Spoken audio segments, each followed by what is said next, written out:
You get the best of what it's going to be in our studio when we on a mixing stage or in our in our Walnut theater, and then from that point on, if you're lucky, it's going to look as good and sound as good. If you're not as lucky, it's definitely going to be a different version of the movie.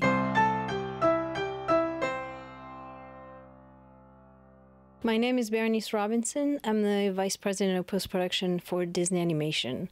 I've been working at Disney Animation for 25 years. So I'm staff, and I worked in LA for 20 years. So I started on Hercules. So all the animated movies since Hercules I've worked on. The last ones were Moana and Moana. A Vice President of Post-Production does supervise editorial, picture editorial and sound editorial that we have in the building as staff, and I'm in charge of setting up the post schedule and getting the filmmakers on board with certain dates and based upon the release dates for domestic but also international. So I'm guiding them through the end of production and end of post-production.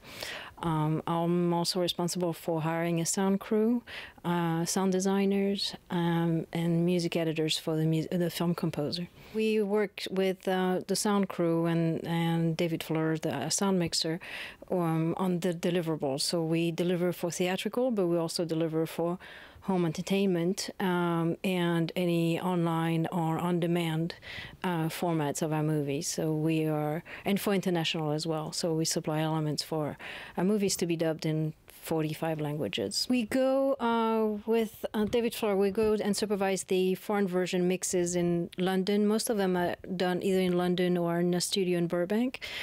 So we do as much as we can because usually it runs almost in parallel to we have day and date releases. So as soon as we finish the domestic version, we go to London and help supporting, and the mixing of our foreign versions as well.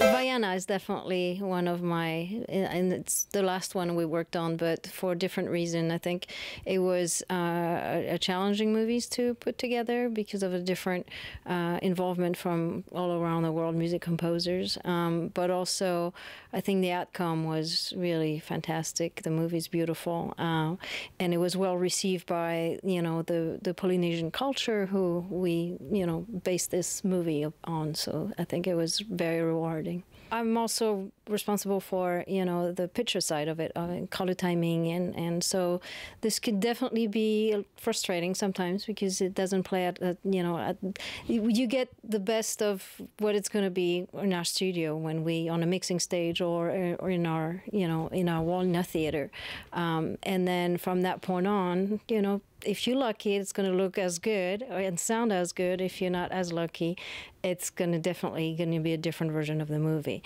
But there's so much you can do. I think it's getting better. I think people with digital, they get them up to par with the equipment and be on regular upgrades because otherwise it doesn't play. So it's definitely better than it used to be, I think, when we were on film. We're looking at a lot of, upscaling and upgrading to 4K. We're looking at those formats more in digital format, but 70 millimeters we don't go back to this right now. There's no plan for it.